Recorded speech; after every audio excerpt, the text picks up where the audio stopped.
अस्सलाम वालेकुम। The cake house by Anila Faiz में खुशामदीद। जी, यहाँ पर वनीला फ्लेवर में केक रेडी हो रहा है और ये 2 टायर केक था और इसका थीम था बॉस बेबी का। तो ये मैं सेकंड टाइम ये बना रही हूँ केक। मुझे काफ़ी टाइम के बाद इसका ऑर्डर मिला था। तो बहरहाल ये इसके मैंने लेयरिंग कर ली थी और उसके अंदर मैं फिलिंग कर रही हूँ।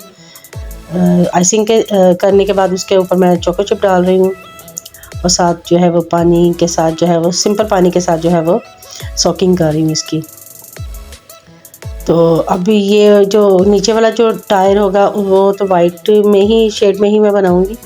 अभी तो फ़िलहाल कम कोट किया जा रहा है। कम कोट करके इसको तकरीबन 1 घंटे के लिए जो है ना वो, या तकरीबन आधे घंटे के लिए जो है वो फ्रीज़र में रख दिया जाएगा ताकि सेट हो जाए। उसके बाद सेकंड जो टायर है ऊपर वाला, उसको जो है वो आइसिंग करने के बाद मैं उसको इसका जो थीम के हिसाब से जो है वो ब्लू कलर में इसको मैं करूँगी। तो इसी तरह इसके तो ऊपर वाली जो ये तकरीबन जो है 2 पाउंड का केक था और 2 पाउंड केक में 2 टियर बनाना बहुत ही मुश्किल है। लेकिन ये कि कस्टमर की डिमांड थी कि 2 टायर जो केक है वो मुझे 2 पाउंड में ही बना के दिया जाए। अगर 1 पाउंड में बन जाए ना, मतलब 3 पाउंड में हो ना, तो उसमें ये होता है कि 2 पाउंड केक की नीचे हो जाती है और ऊपर जो है वो 1 पाउंड का जो है वो केक से जो है वो 2 टियर केक बन जाता है। अब यहाँ पर 2 पाउंड के अंदर ही मुझे मैनेज करना था, तो तकरीबन 1.5 पाउंड जो था वो नीचे वाली केक में मैंने बनाया था और ऊपर वाले में जो है तकरीबन 1/2 पाउंड मुझे बना था। इसलिए उसके जो है ना सिर्फ 2 उसके जो स्लाइस मैंने काटे थे। तो यहाँ पर जो है वो दोबारा जब मैंने फ्रीज़र से निकालने के बाद इसको वाइट आइसिंग के साथ जो है वो कवर किया और इसकी अच्छी सी अपनी तरफ से तो बहुत अच्छी करने की कोशिश की। और ये वीडियो में तो लग रहा है ना कि बहुत इनके आराम से फटाफट बन जाता है, लेकिन असल में जो है ना वो बहुत टाइम टेकिंग काम है ये। उसको सेट करना, उसको उसकी एजेस को क्लियर करना, तो काफ़ी टाइम लग जाता है इसको करने में। बहरहाल पहले से तो बहुत बेहतर हो गया है। शुरू में तो बहुत ही मुझे घंटा तो इसी में लग जाता था उसको सेट करने में, अब जल्दी कर लेती हूँ। तो इसी तरह जो है मुझे याद नहीं रहा कि इसका जो है ना आगे मैंने नाम भी लिखना है, तो इसलिए फिर मैंने उसको थोड़ा पीछे कर दिया था केक को। उसके बाद ये ऊपर वाला जो टायर है उसकी जो है वो मैंने ब्लू आइसिंग तैयार की थी, ब्लू कलर डाल के।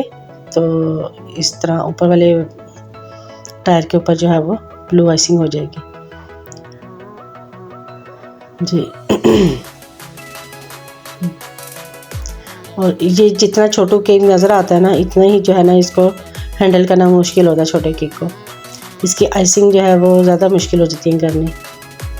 इसके शार्प एजेस लाने के लिए भी अच्छा खासा टाइम लग गया था। और वैसे भी जिस सीज़न जो है ना ऐसा है कि अगर आपने क्रीम को विप करते हुए जो है ना अगर ध्यान नहीं दिया और आपको शुरू में लग जाता है कि ये क्रीम विप हो गई हुई है, लेकिन एक्चुअल वो हुई नहीं होती। जब काम शुरू करते हैं तो आहिस्ता से वो मेल्ट होना शुरू हो जाती है। और पिछले 1.5-2 सालों में जो मेरा एक्सपीरियंस था ना, काफ़ी केक जो है इस तरह मेरे जो है वो ख़राब हुए। बना के जब रख देती तो ठहर के जो है ना वो मेल्ट होना शुरू हो जाते थे सर्दियों में। तो मुझे होता था कि यार क्या मसला हो रहा है, क्यों इस तरह हो रहा है। तो बहरहाल जो फिर मैंने जो मेरी शेफ़ हैं जिनसे मैंने क्लासेस ली हुई हैं उनसे मैंने पूछा, उनसे पूछ के करते उन्होंने बताया कि सर्दियों में क्रीम को हैंडल करना, गर्मियों में तो मुश्किल होती ही है लेकिन सर्दियों में भी इतना इजी नहीं है इसको हैंडल करना।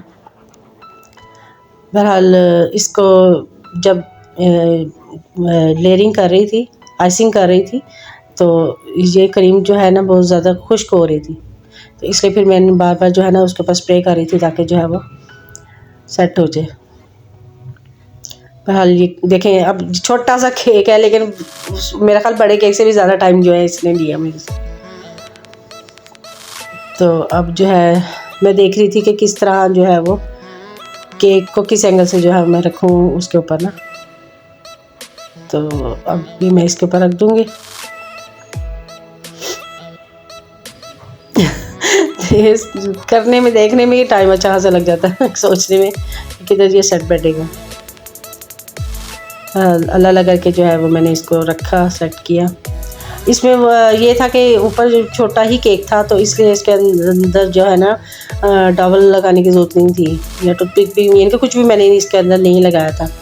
तो कि ये एकदम देखने में शायद ये बड़ा लग रहा हो, लेकिन इतना बड़ा केक नहीं था, छोटा ही था। 2 पाउंड का केक जितना होता है उतना ही था। तो खैर इसकी जो फिर मैंने आउटलाइनिंग की।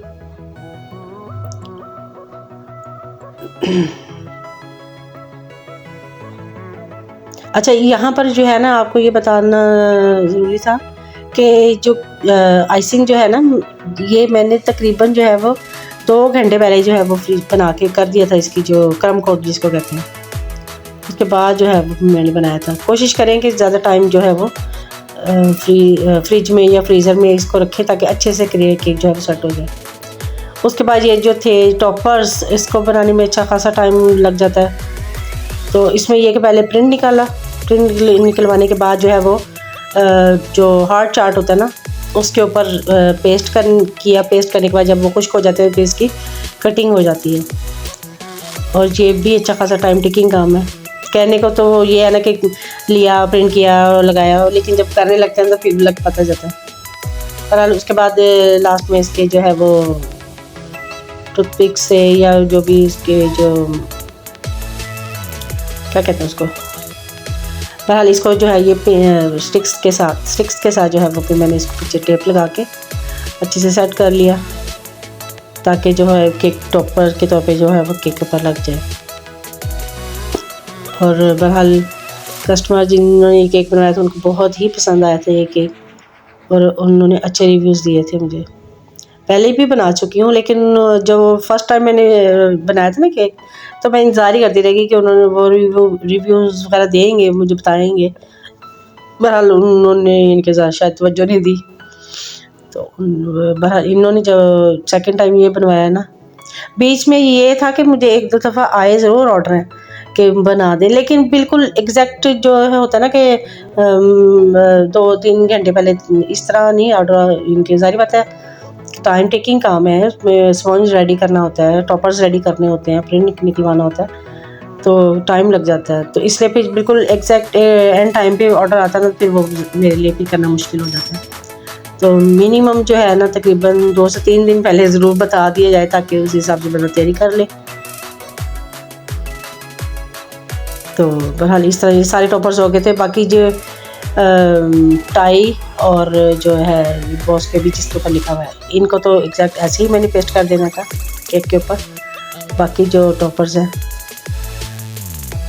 उनको मैंने सेट कर लिया था। अब ये जो है नेक्स्ट आपका जो है जो नाम लिखना था, ये वैसे तो जो केक प्राइस के अंदर जो है ना ये इंक्लूड नहीं होता, क्योंकि ये फॉन्डेंट है। फॉन्डेंट वक्त जो है वो थोड़ा टाइम टेकिंग काम भी है, और साथ ज़ाहिर बात है फॉन्डेंट भी अच्छी खासी महंगी आती है। तो लेकिन बहरहाल उन्होंने मुझे जब ये कहा, क्योंकि मेरी प्रीवियस उन्होंने पिक्चर देख के ही उन्होंने मुझे ऑर्डर दिया था, तो उस पर सारे टॉपर्स लगे हुए थे और नाम भी लिखा हुआ था। तो उस वक्त बस मैं किसी काम में मसरूफ़ थी, तो बस मैंने उनको बताया नहीं कि जी फॉन्डेंट के अलग से चार्जेस होंगे अगर। तो बहरहाल फिर मैंने उनका ये बना दिया था, मैंने नाम लिख दिया था।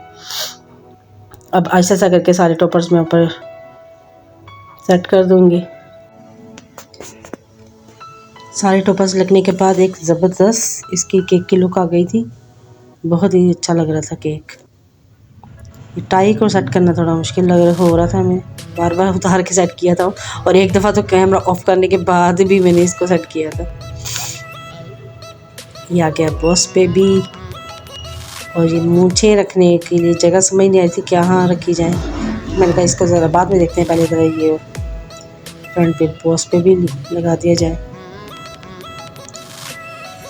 और केक छोटा होने की वजह से ना जो समझ ही नहीं आ रही थी कि किस तरफ इसकी मूंछें सेट करूं, तो फिर मैंने साइड पे लगा दिया इसको। जी फाइनली जो है इसके जो मैंने फॉन्डेंट के साथ कटिंग किए थे वो लगा दूंगी।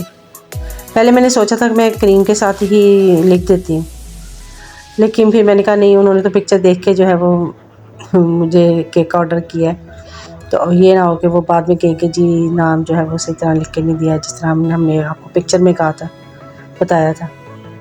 बस मेरी ही गलती थी, उस वक्त मैंने ज़्यादा ध्यान नहीं दिया और उनको बताया नहीं। लेकिन अगर मैं चलो लिख भी देती तो मेरी हैंड राइटिंग इतनी अच्छी नहीं थी कि वो लिखती तो वो बहुत अच्छा लगता। तो फिर मैंने फॉन्डेंट के साथ ही जो है ना कटिंग कर दिया था। तो अभी यहाँ जो उन्होंने पिक्चर भेजी थी उसमें तो ये नोज़ल वर्क नहीं हुआ था, लेकिन मैंने कहा ज़रा केक और इन्हेंस हो जाएगा और थोड़े पर्ल्स वगैरह भी ऐड कर देंगे ना, और वैसे भी मुझे पर्ल्स अच्छे लगते हैं हर केक में, तो मैंने इसको भी नहीं छोड़ा और इस पर भी मैंने जो है ना पर्ल्स डाल दिए। हालांकि जो पहले वाला मैंने बनाया था केक उसके अंदर मैंने बिल्कुल भी पर्ल्स वगैरह ये नोज़ल वर्क वगैरह नहीं किया था, इस तरह फ्लावर वगैरह नहीं बनाए थे। लेकिन यहाँ मुझे ज़रा थोड़ा खाली खाली लग रहा था जगह कुछ, तो इसलिए फिर मैंने एडिशनल कर दिया। और सेकेंडली इसलिए किया ताकि पहले वाले केक से इसकी ज़रा लुक ज़रा डिफरेंट हो जाए ना, बिल्कुल सेम टू सेम कॉपी हो जाएगा तो वो फिर मुझे भी अच्छा नहीं लग रहा था। मैं कहा कुछ डिफरेंट कर दिया जाए। तो यहाँ पर मैंने पर्ल्स भी ऐड कर दिए, एडिबल पर्ल्स, और ये है फाइनल लुक। तो आप बताइएगा कैसा लगा केक, और प्लीज़ सब्सक्राइब माई चैनल। ये मेरी फर्स्ट जो है वॉइस ओवर वीडियो है, तो